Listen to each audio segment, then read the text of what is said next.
Women's Health on the Go, where we connect women to women's health services. We can provide, it's all video consultations. We can provide conventional treatment options, but we also, I'm very, very into a natural alternative. I do herbal medicine, essential oils, a whole bunch of stuff that I know. So I do consultations with people to get them connected into a natural lifestyle if they desire. So if you haven't gone over to our website, womenshealthonthego.com. If you haven't signed up for our newsletter, make sure that you do. There's lots of great little things on how to avoid the gynecologist. So tonight, as I said, we're going to talk about nutrition after cancer. Even though that is the topic, I think it's really important to realize that I think this diet is for every woman out there, actually any human being. I'm going to just go over, I'm not a nutritionist. So first off, I want to say that I'm not a nutritionist, but I do a lot of research. I incorporate a lot of healthy living into my life. I had a guest request, what is the best way to eat after cancer? So I had no problems, because I love doing research, to go a little bit more in depth to what I actually do. So I think that the way of living is good for anybody, totally good for everyone, because nutrition is the key to everything. The more and more I learn, because even though I'm a women's health nurse practitioner, I've been doing this I've been in women's health over 20 years, I'm still learning every day. And that's what I think is great about this life. We're always learning more and more, each day in our lives. And the more I learn about nutrition, about alternative life, different modalities, the more I love them, and the more that I think it's so important. Our nutrition, I cannot even begin to tell you how important nutrition is. And especially here in the United States, processed food seems to be the easiest thing, going, to the store and buying processed foods. It's cheaper. It tends to be easier for people. We have huge health problems in this country, and we need to start nipping this stuff in the bud. And the only way that we're going to do it, unfortunately, the way that our healthcare system, it wants you to be sick. It doesn't want you to be well. But there are a lot of people that want to be well and are going in that direction. So nutrition is so, so important. What I want to talk about a little bit first, before we get into nutrition, is I want to talk a little bit about cancer. I'm not an oncologist, but the little bit that I do know about cancer is this, and this is going to sort of tie into the nutrition part. Cancer, think of cancer as a mother cell, right? There is a cancer cell, if you have cancer, we all have a little bit of cancer in our bodies. It's just a matter of whether we react to it. This is the theory, that is, we all have it. It's just a matter of whether it gets activated into our system. So you have this mother cell, right? Mother is immortal. You cannot kill her. And she's got a stem cell as well, okay? And it's very, very hard to kill the mother cell. So when we go through cancer treatments, and we go through chemo or radiation or whatever it is that we're going through, we are getting rid of, so mom, we'll call them babies. This is the only way that I can kind of relate. They produces babies, and then we have uterine cancer, okay? And we get rid of the uterus. We sometimes, depending whether it's chemo or it's radiation, you may get those kind of treatments, and that'll eradicate what's going on in that area. But you still have Mama Bear. We'll call her Mama Bear. You still have Mama Bear there, still there, okay? And when it comes to when we have cancer and afterwards, what we want to do, especially with nutrition, is we want to almost in a way starve the cancer cell, the mama thing, so that she can't reproduce. She can't have babies and cause cancer to go someplace else, which what we regularly known as metastasizing, right? Metastasizing is when you have cancer in one spot and then it spreads to another spot, okay? Typically, sometimes certain cancers have different strains of where they may possibly go, okay? So what we want to do is that mother cell, we don't want to feed her anything. We want to starve her, okay? So that you can't get cancer again. It can't go to some other place, okay? Hopefully that kind of makes sense, okay? So the simple way that we are going to do this, right? I'll go a little bit more into lots of other little things, but the simple way that we are going to do that is by not having any sugar. Cancer loves sugar. Cancer lives off of sugar. So, and as we all know, sugar is in almost everything we eat. So we want to get rid of sugar from our diet, okay? I know that it's hard. Trust me, I know that it is. But you want to eliminate as much sugar as you can from your diet. Even like looking at products, right? I mean, that could probably be another whole show. Again, I'm not a nutritionist, but I know a lot of kind of stuff. And looking at, when you go to the store, looking at the container and going, okay, what is in there? At this point in my life, I need read glasses to do it, but you want to look into things because sometimes, okay, I'm going to give you an example. Pasta sauce. There's a pasta sauce that I tend to get, and I think it's Classico, and there's two reasons why I love it. One, you can take that that jar afterwards and take the label off, and it's a nice little mason jar. And then two, it doesn't have sugar in it. If you go to the store and you want to get pasta sauce, and sometimes I think even homemade recipes call for sugar in it, but if you look at the ingredients on it, sometimes there's sugar in it. So you want to also look at when you're buying things in the store, you want to try to get rid of as much sugar as possible, okay? Because just always remember, cancer loves sugar. It feeds off of sugar. It loves sugar. So in order to starve Mama Bear, don't give her any sugar. Get rid of it, okay? Processed foods, no processed foods. There's nothing good about processed foods. I mean, I know that they're out there, and I know that they're in abundance out there, but processed foods, they're not healthy. They got all these chemicals and all this crap in there, and that they're no good. Getting organic when you can, I know that it's very difficult. I know one, is expensive. Two, it's not always easy to find.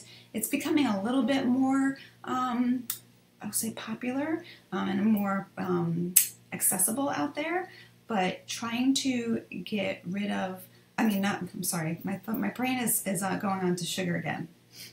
Trying to eat organic as much as you can, okay? There is the Environmental Working Group is a organization, it's a website, and they've got lots of great stuff on there. And one of the things is that they have this article, I'm going to put the link into it, about the Dirty Dozen. And it's about if you can't have everything organic, make sure that you, at least if you're going to eat these things, get these organic, because of the fact that the way that the skins are on a certain fruit or vegetables, they can absorb more easily the pesticides that are out there. Okay, so I'm going to put a link. I'm going to make a little note to myself. Environmental Group. Because it is a good site.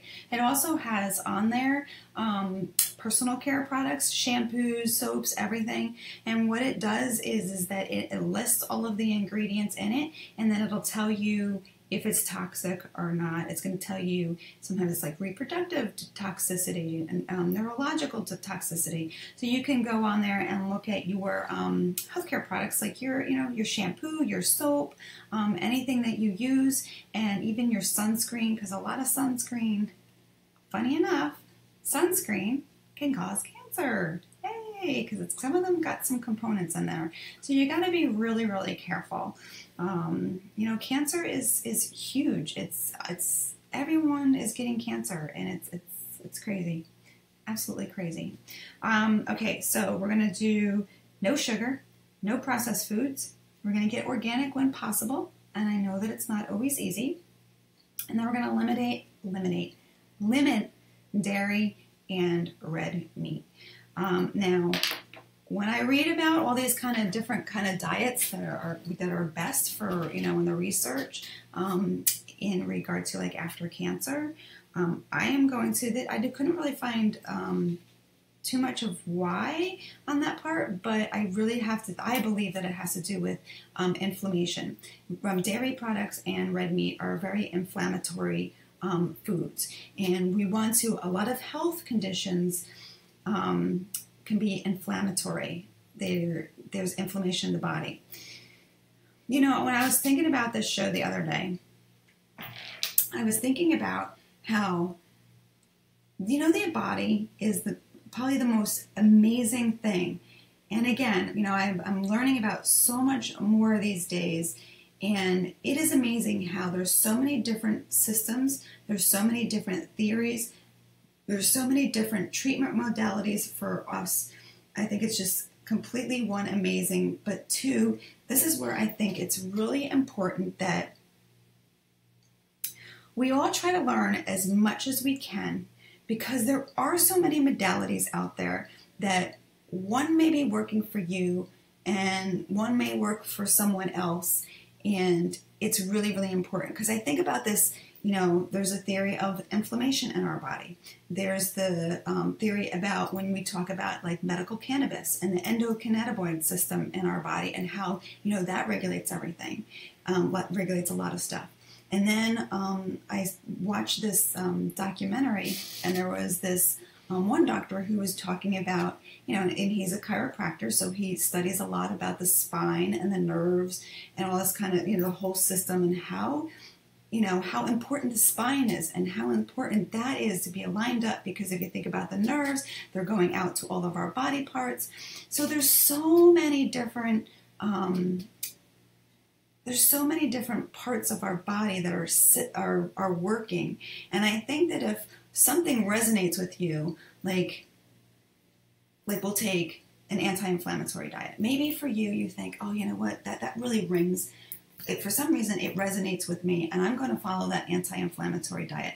I might not really, I understand that medical cannabis, that medical cannabis and the endocannabinoid system, but for me, that's just not a modality that I really even want to go near. But I want to go with, anti-inflammatory, or I want to go through a chiropractor, or I want to do herbal medicine. So I know I'm going on a tangent here on the side, but I think it's so important, and that's why I do these shows. I try to get as much knowledge as I can about all these different modalities and systems, and I think that really doing all of our own research and figuring out what is best for us in order to get to that avenue, that down the road of being healthy and being complete. Okay, I know I just went on a little tangent, but I just think that's very, very important, and that's what I love doing. I love helping people get on that correct path that's for them and going over all these different modalities. So, sorry I went off a little tangent, but it popped into my head about that, and I just think it was important to mention that. Okay, so we're going to starve the cancer, okay? That is really, really important, okay? And one thing I think right after you do treatment, okay, especially if you're doing chemo or radiation. Now, we know chemo and radiation, it's basically, it's toxic, it's chemical, it's killing not only, those cancerous tumors, but it's also killing good stuff in our body as well. And we want to eliminate that stuff out of after the all that chemo and stuff like that, you want to kind of get a fresh start.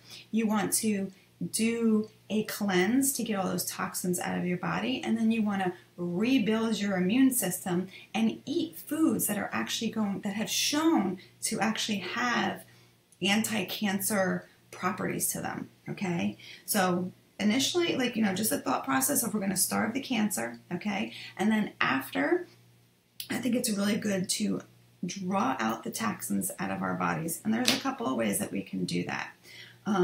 Again, always make sure, because I always tell everybody this is just basic information. I don't know your personal history or anything. Make sure that you speak to your medical provider about doing, if you're going to do any of these things, because medications can interact. You know, I don't know what you're taking, so just think about that. Okay, so one thing I want to go over is, it says Redmond clay, but this is bentonite clay, okay? Bentonite clay, I actually use it, I use it on my face, and I actually drink it as well. I don't drink it all the time, but I do it once in a while. I'll do like a couple of days to kind of get the toxins out of my body, okay? And it's really important. Hopefully you can kind of see. It's a very fine powder, okay? The reason why I'm using a plastic fork is what bentonite clay does, okay? It actually draws out toxins, and even it'll attach to metal as well. So you don't want to use any metal when you use it, when you mix it and stuff like that. You want to make sure you're always using a glass to mix it in, or you're using a plastic fork to mix it up. And what you do is that it's best to do it, typically what I do, I have a stray cat that lives with me. I call her a stray cat, but you know, everybody says that she's practically ours by now. But she typically wakes me up around 3 o'clock in the morning because it's time for her to go outside and venture out into the world. So typically when I do this, I have it all prepared the night before, and you know, just a little bit, like a half a teaspoon or a teaspoon, depending on what I'm doing, and I just put it in a glass of water, and you have to mix it up. Sometimes it's best if you have like a container that has a top on it and really shake it up. But I do it in the middle of the night, so it's on an empty stomach, and I'm not going to actually be eating for at least an hour, okay? And if you're taking medications, because it's going to interfere with the absorption of that medication, you don't want to do it anytime, like anywhere, like suppose you take your medication at 9 o'clock in the morning. If you took it 3 o'clock in the morning, such as this crazy girl, it's not going to interfere with, with that medication. So I usually drink it in the middle of the night, and then when I wake up in the morning, not to be too graphic, but I definitely go a nice number 2. If I haven't done it in a while, my poop looks kind of weird, which I just always say, "Ooh, this is great. It's getting it all out. It's flushing it out." So, bentonite clay. It's pretty cool. You want to, again, make sure that you don't take it near your medications. You want to do it on an empty stomach. You want to use no metal, and it can affect people with blood pressure. So if you do have blood pressure, just be careful. Talk to your medical provider before you do it, or if you have any medical problem or you're doing any medications, please make sure that you speak to your healthcare provider before you do such things. But bentonite clay. This is, I can put the link in for this down below too. This is Redmond clay. There's lots of different clays out there.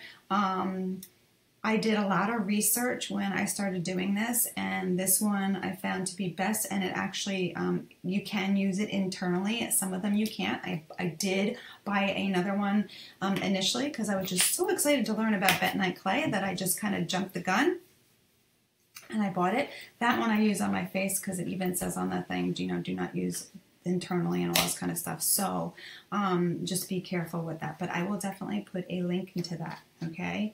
Another great way to like do a liver detox, I brought my little dandelion, is if you wanted to do herbal medicine, whether you're doing tinctures or teas. This is dandelion, which I know this is my dried dandelion actually. So I'm all about showing things today. Here, see, I got my dried dandelion. You can make tea out of this, and it smells really nice. And it's the weeds from your yard, people. Don't kill the dandelions. They're good for you.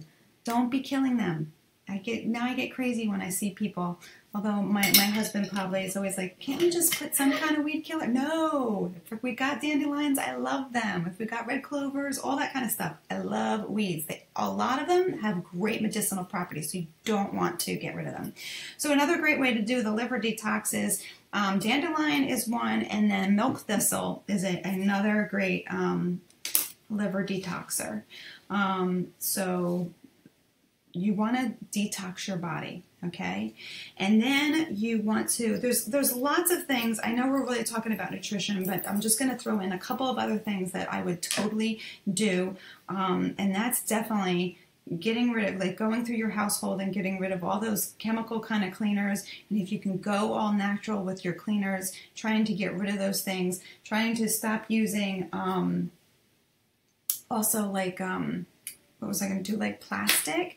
You know, I know it's hard, but with all those plastic containers, if you freeze it, if you heat it up, it's leaching all the chemicals into our food, and that's not good. Not good. So you want to kind of, you know, get rid of those household, you know, chemicals. You want to do stress relief, you know, meditation, yoga, and stuff like that. Stress causes disease, causes lots of icky things in our body, exercising. So you want to do all these kind of, this is a lifestyle change, okay?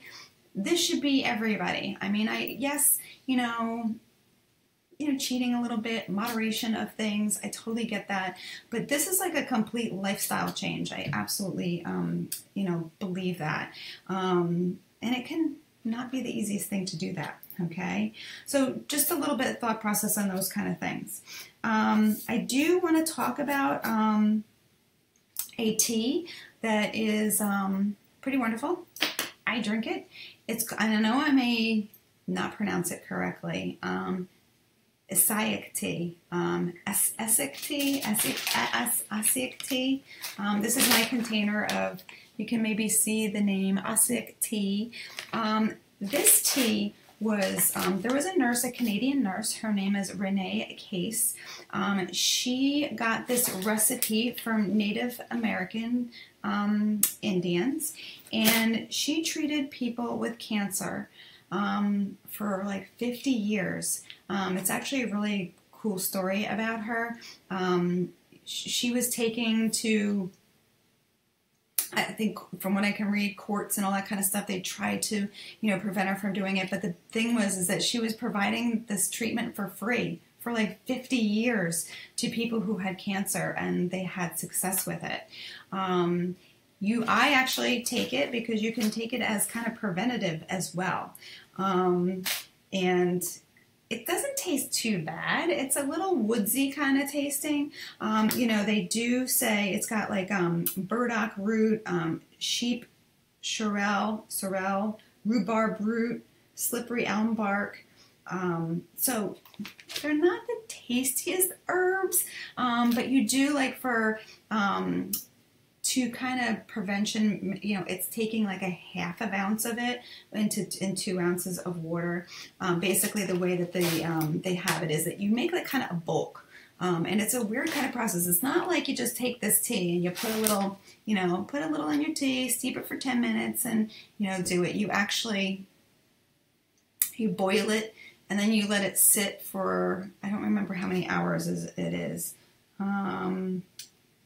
You let it sit for a certain amount of time, then you boil it again, and then you strain it, and then you can keep that batch in the refrigerator. And I, you know, usually I keep it for like a week or two, and then I just take a little bit, and you know, every couple of days. I mean, you know, depends on. I am drinking so many different. I'm juicing. I'm doing herbal infusions. I'm doing all this kind of stuff. I don't necessarily do it every day, but I do it, and it's like I said, it's a little woodsy tasting, but there is also. You take it at nighttime on an empty stomach. All these things you got to take on an empty stomach.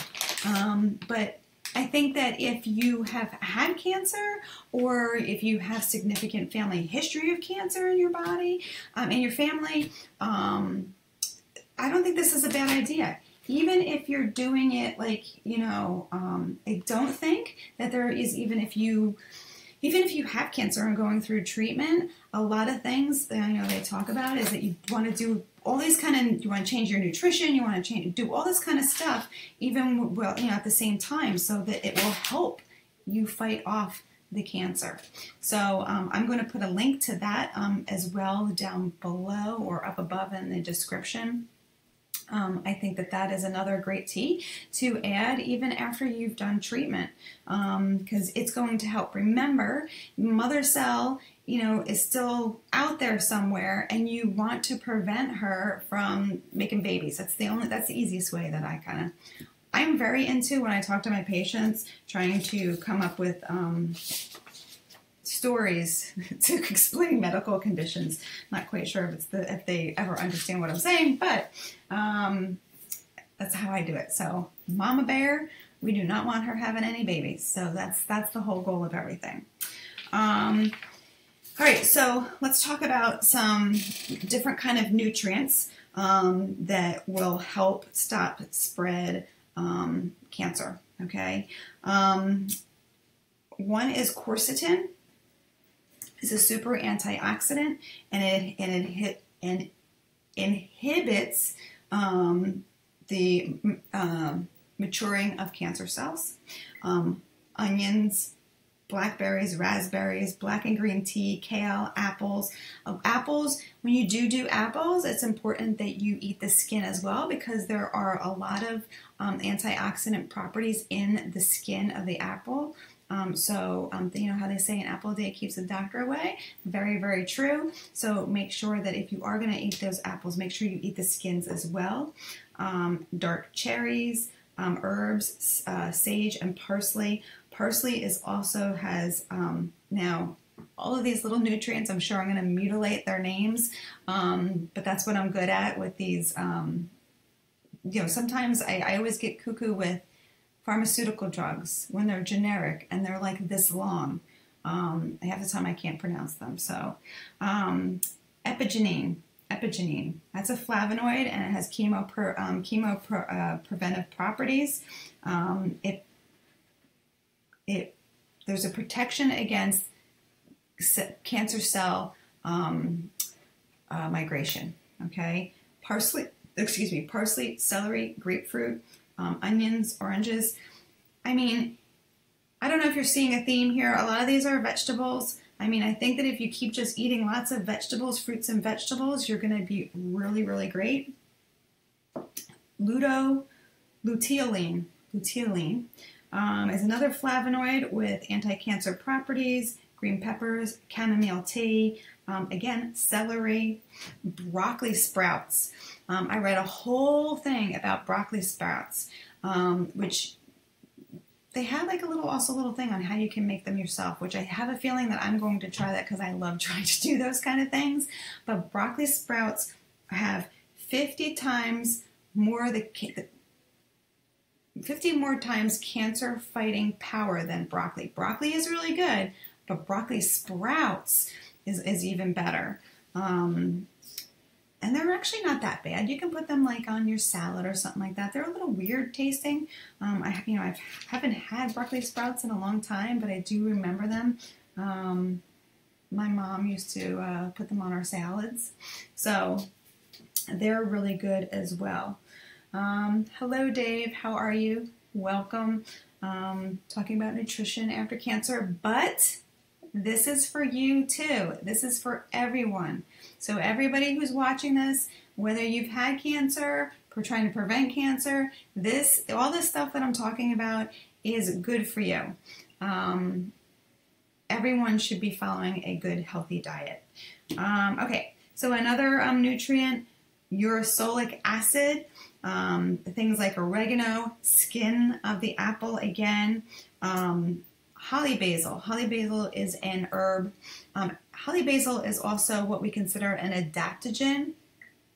Adaptogen herbs work in your body. There's no certain activity per se, right? It's not like when you talk about herbal medicine, you may say, oh, well, uva ursi is good for the urinary tract system. Where when an adaptogen it just goes in and it tries to just kind of regulate everything for you. It's an overall good herb. There's lots of them, like ashwagandha, but holly basil is a good one. Vitamin D. I keep talking about vitamin D lately. I keep saying to people, hey, make sure that you go out into the sun. Remember, and I'll keep saying this. I'll definitely keep saying this.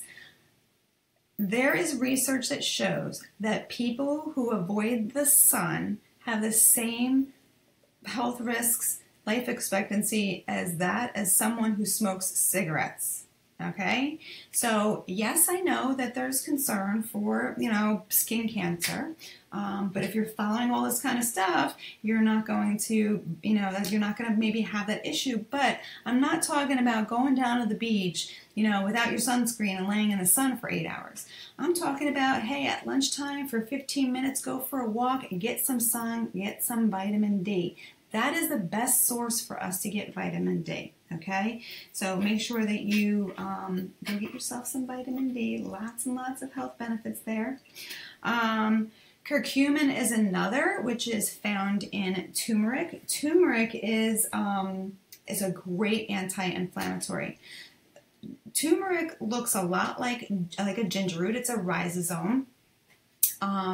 Except for it has a very dark orange color to it.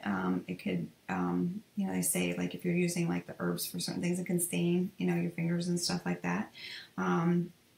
It's a great. I mean, I actually, I juice in the morning, and sometimes I'm putting my prebiotic in there. Sometimes I'm putting different things like the turmeric in there. And if you put turmeric in there, they say that in order for your body to absorb it a lot better, putting a little either black pepper into it or putting a couple apples in there. So curcumin is another great nutrient. So those are nutrients. Now, again, this is only a 30-minute show.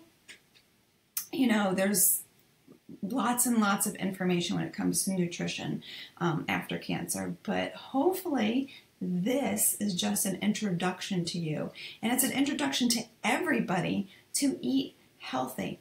I know it's not easy, especially when you go out to eat, and there's all these great, wonderful things to eat. Trust me, I know, but we've got to starve the cancer, okay? Make sure the cancer cannot grow and it can't hurt us anymore. Cancer loves sugar. No sugar. Sugar causes a lot of, if you also think about the diabetes, but if you are suffering from cancer, if you are right after, cancer, you really want to try to eliminate as much sugar as you can. I think that once you, once you've got everything under control, if you want to a little bit of sugar into your diet, I think that is completely fine. But you really want to make sure that you eliminate sugar, eliminate processed foods. If you can eat organic, go for it. Limit red meats and dairy products. Another thing that I just wanted, this is not necessarily nutritional based, but essential oils. Another thing that you can add to your regime is essential oils. There is 2 essential oils. One, there's a lot of, there's coming out research that frankincense can possibly help with cancer. It's not necessarily a cancer cure, but again, if you take all of these things and you just kind of do them all together, they're all going to help each other in your body. So frankincense, and then I also read an article about lemongrass essential oil, are really great. They could potentially help inhibit and also take care of cancer. So there's lots of ways that you can add essential oils to your life. I don't know if anybody's noticing a little smoke, this is not really smoke, but a little bit of thing. I've got my essential oils going today. I actually have rosemary and lemon in here tonight, but getting a diffuser and diffusing it in your home, maybe making your own lotion and putting some frankincense in there and putting it on your body. Or maybe if you have cancer in a certain area, making like a kind of lotion or something and putting it in that area. Still make sure that you go to your healthcare provider and stuff like that. But there's a good possibility that these things are kind of helping. So if we do all these little things together, then, you can be healthy. there are many, many beautiful stories about people who have had cancer and have completely changed their lifestyle, changing their diet and stuff like that. And they've gotten rid of cancer. They're still healthy. They sometimes go off the wagon a little bit. I read a great story about this woman. She's 72 years old. And let me tell you something. I was like, she's 72 years old? Oh my goodness. And how when she was 38 years old, she had an inoperable brain tumor, a cancerous brain tumor, and she completely changed her diet, her life, everything, and the cancer did go away. And she tried to, she maintained, because she's like, I was starving, starving the cancer, and she did get a cancer again later in life, but again, she just changed everything. She, I think that nutrition, I think our lifestyles, stress, doing, I mentioned before, like all these little kind of things that we can do, stress reduction, diet, exercise, getting rid of toxins in our household cleaning products. I know that I have in my website, I have a recipe. I show you how to make a homemade cleaner, which, I use here. I love it. A lot of people have used it, and it's great. Making your own homemade deodorant. I've been making my own homemade deodorant. There's aluminum in deodorants. It has been linked to Alzheimer's disease and dementia, but it's also been linked to cancer, right? And if you're putting that right there near your lymph nodes, guess where it's going? Right to your boobs, girls. Really trying to eliminate that from your body. I have been using a homemade deodorant. I know that I have that video somewhere. I gotta find it. I know it's somewhere either on my website or on my YouTube channel. It's 3 simple ingredients. There's lots of different recipes out there for homemade deodorants. It's the one I've been using. I've been using it for years. What I love about it? I don't stink. When I used to make those, like you get the deodorants and they smell like, I don't know, baby powder or ocean breeze or something like that. And I used to sweat and I used to smell like my deodorant. It was just, I hated it. Now, I sweat. You're supposed to sweat. It's releasing toxins from your body. Okay? But, we don't want to have that odor, and I don't smell. I really don't. I don't ever smell. I sweat a little bit, but you know what? I'm okay with that. So, all of these things, I could be here and I could be talking all night, basically. And I love talking to you guys. So, again, as with always my shows, I just want to give you a little information to spark your mind to, maybe change your diet. Even if the way I see it is that even if you change one thing, I don't know if you remember, I mentioned a research about water and about how they took these people who didn't drink water and how they just added 1 glass of water a day and how they actually started seeing benefits to it. Exercise. I know it's hard to exercise. Even if you just start doing 15 minutes a day, whatever it is you're doing, if you're slowly kind of, I realized for me, I would be like, okay, I'm going to exercise. I'm going to go all out and I'm going to exercise. And you know what? That didn't work for me. It never worked. And so then I decided, you know what? I'm going to do 10 minutes every day. I'm going to do 10 minutes here. And then I just kept on increasing it to the point where now I'm more consistent with exercising. Everybody has their thing. Everyone has the way they're doing it. If you just take 1 step at a time, it's going to be perfect. You're taking 1 step more than the last person. I don't know where I read this quote. Somebody must have said it, but you know what?